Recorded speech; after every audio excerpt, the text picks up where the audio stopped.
Hi, I'm Christina. I'm Maya from Book from Dreams, and welcome to a new video.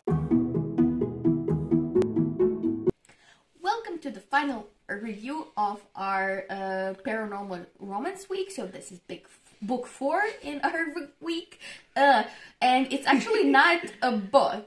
It's 3 sci-fi novellas. Yes. By Ilona Andrus. The series is called Kinsmen, and we have 3 novellas. We have Silent Blade. We have it's not Silent Shark. Silver Shark. It's Silent Blade, Silver Shark, and Fated Blades. So before we get into the individual books, I would just like to say that I love that them being novellas. Before each novella, there was like 2 pages of world building where the author actually explains to you how the world works, where you are, why there are powerful families, why do we have enhanced humans, how we got there, so basically you immediately understand the world, which is great because it lends itself to just like giving you the story without, this extra explanations. Yes, thank you. So let's talk about the world a little bit. So these stories are set in a world where there are enhanced humans. They have implants, or they are genetically modified, or through not mechanically. How do you genetically modify people? That's not through breeding. How do you say that? Bioengineered? Are they bioengineered? Genetic manipulation? Maybe that. Something right. Like that. So basically, some, not everybody, but some people are genetically modified to have powers. So you have people who are psychics. You have people who can turn stuff into shields and swords, like made of energy. Yeah. You have people who just are faster, stronger, have a better sight and everything to be better killers, and so on and so on. So they're enhanced in some way to help their families. And the families are set up in a sort of mafia way, because the whole thing is set on a planet, and in a part of the planet called New Delhi, where Delphi, where everyone, it's the town itself, or the part of the world is sort of based on a city in Italy. So I don't know which one is the mafia cities, but one of those.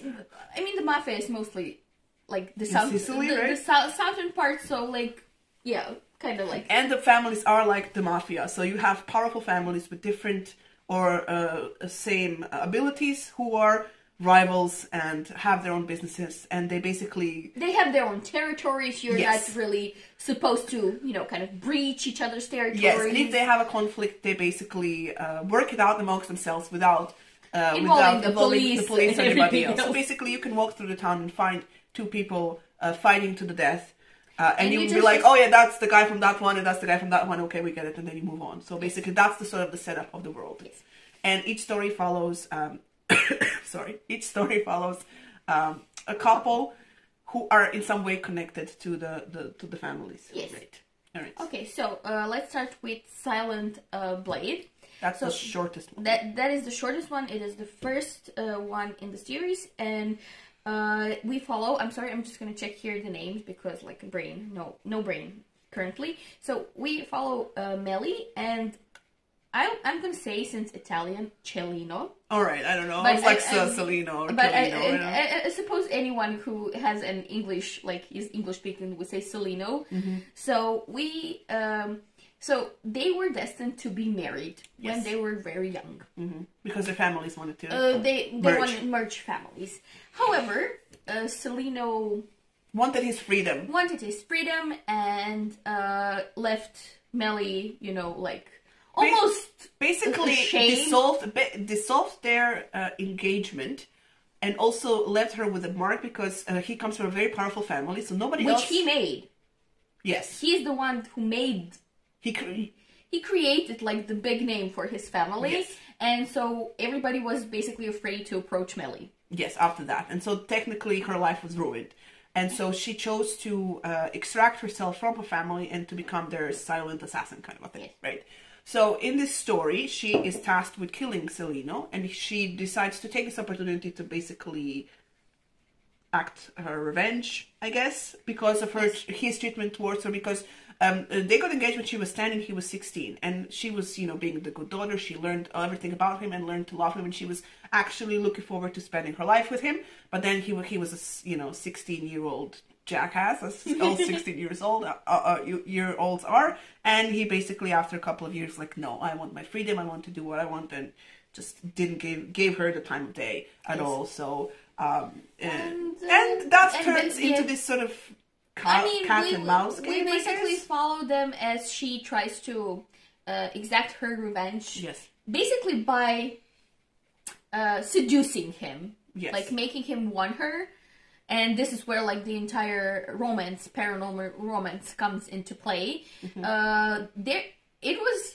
For me, it was very homey, because, like, she bakes the cones for him, and like, I don't know, it was very rushed. Yeah. It was, first of all, it's short. It's, like, under 50 pages. Yeah. So there isn't really a lot of space to fill in this world and fill in their romance. Everything kind of, it felt like a lot of things were just not said or explained. Well, they were like, somebody says, how do you say it, like in the background? Like the author kind of mentions that they, I don't know, you know, they talk, they go here, they go there, but you don't actually experience their interactions throughout you have like just a couple of interactions, like with the cones and like some other interactions, and like it felt almost like I wrote down here, like romanticized a bit. Like it really felt more like a romance. Yeah, it was like it was like love at first sight.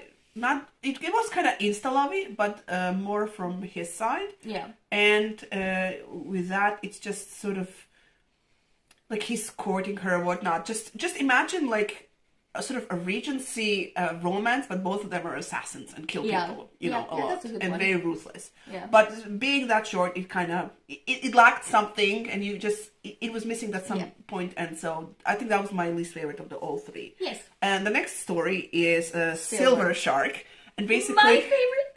I loved it. So basically, in this story, we follow Claire and.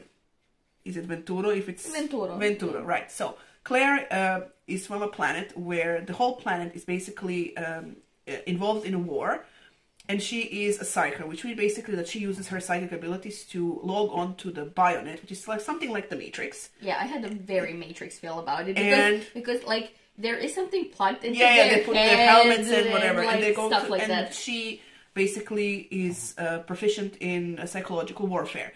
And then the war ends, and I guess her is the losing side, right? And yes, she gets expelled from the planet and becomes a refugee on our like main planet, right? Where with the mafia families. In New Delphi. New Delphi, right? And there she starts working for the best psyker ever on that Venturo, but she has to hide her abilities.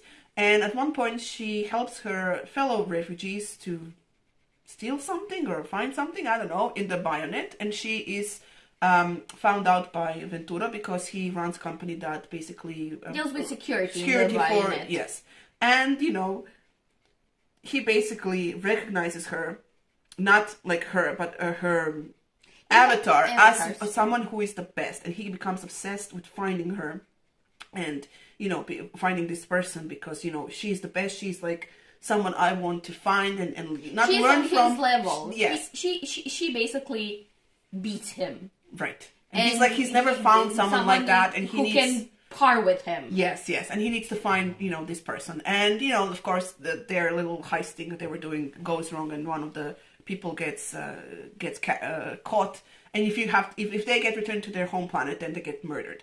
So she basically has to go and ask for help, and there's this moment when she's like, I need your help. Because there is sort of some kind of, not romance, but tension building between their characters in the real life. She realizes that, like, he is attractive. Yes. And she finds things in him that she didn't expect. Mm-hmm. So we are missing his side. I think that's what kind of a bit, because in the end it felt insta-lovey from his side, because it's like, suddenly it's like, oh, like, you're it. Yes. But we follow her journey throughout, and like, I think she was a very well fleshed out character, and like, I like that. Yes. So. And there's basically a moment where she comes to his office to ask for help, and she's like, I want immunity. And he was like, what the hell are you talking about? Like, I want immunity. I will tell you whatever. I just want immunity because, you know, she broke the law or whatnot. She doesn't want to get, you know, sent back. And you know, she wants him to like her, I guess. Yeah.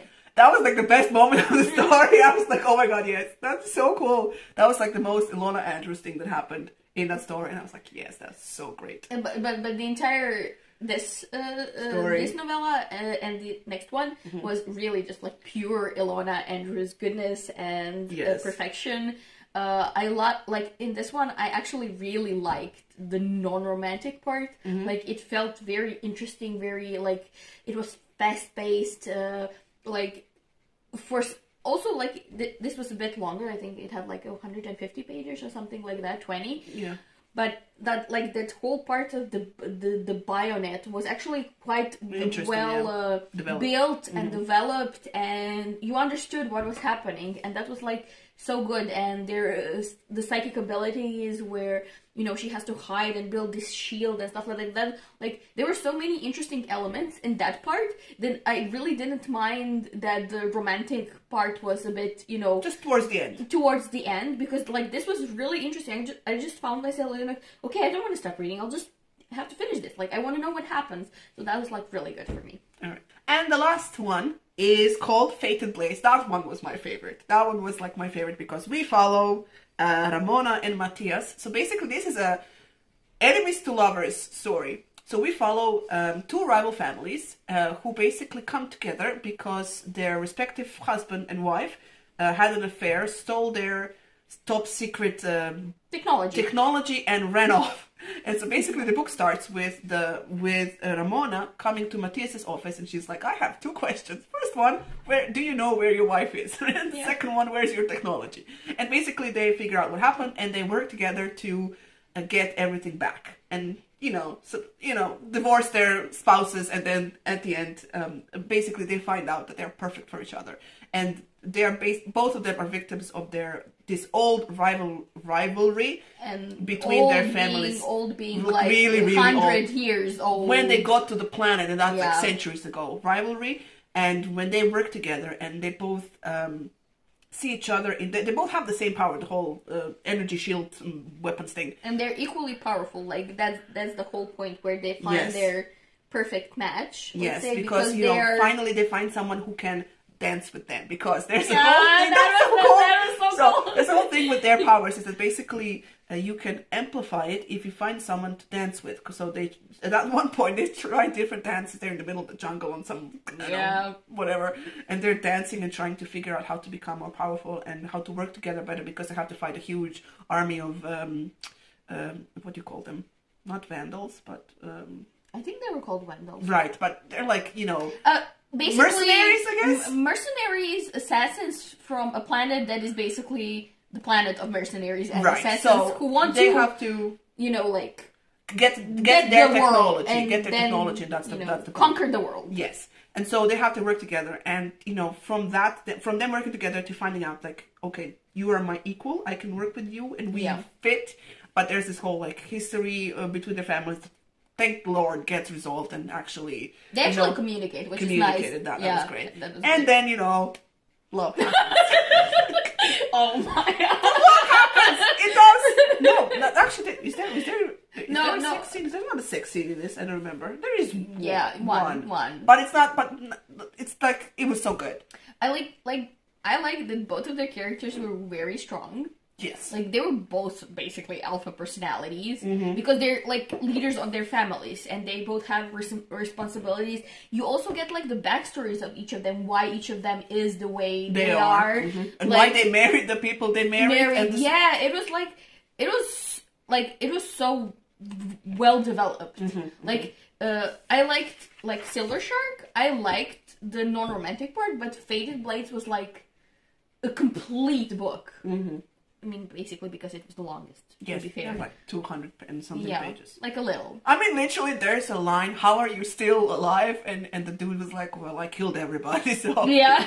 Oh my god, it was so fun. The action parts were so fun, and it was easy to follow. I usually kind of zone out when I read the action parts, but this, I was like very interested, and you know, following along as they are killing all the mercenaries and stuff. It was so good. And you actually go through different settings, so you basically kind of get even to know a bit of the world, because you go from New Delphi to like this kind of jungle-ish, foresty type thing where they kind of get stranded for some time, and you actually like have a great explanation why they have to stay there and what's happening, and you get to kind of learn more about their powers and how much they can, you know, endure with their powers. And then you get to this other city where like this whole carnival thing, which is also like you get a bit of culture in there. So like it had so many elements that were so good, and again, just like pure Ilona Andrus goodness. So start reading Ilona Andrus. Yeah, there's lots to choose from. They have a lot of how to say series. They do have a lot of series. Yeah. So you can choose. There are long ones, there are short ones. This one's pretty short, and this one's pretty short. We reviewed Born for Me, which was my start with it, and I fell in love. I read everything. Yeah, almost everything. Yeah. So yeah, that is our review. If you have read these books, please do let us know down below. Share your opinions, because we want to talk to people who also love Ilona Andrus or don't like it. We can convince you otherwise. Yes. Please like, share, subscribe. Press the bell button if you want to get notifications whenever we post new videos. There are important links down below in the description box. Check out all the other videos for this week of Paranormal Romance, because this is the last day. You can have all the 3. You can find them somewhere to watch. And thank you so much for watching, and we will see you in the next one. Bye.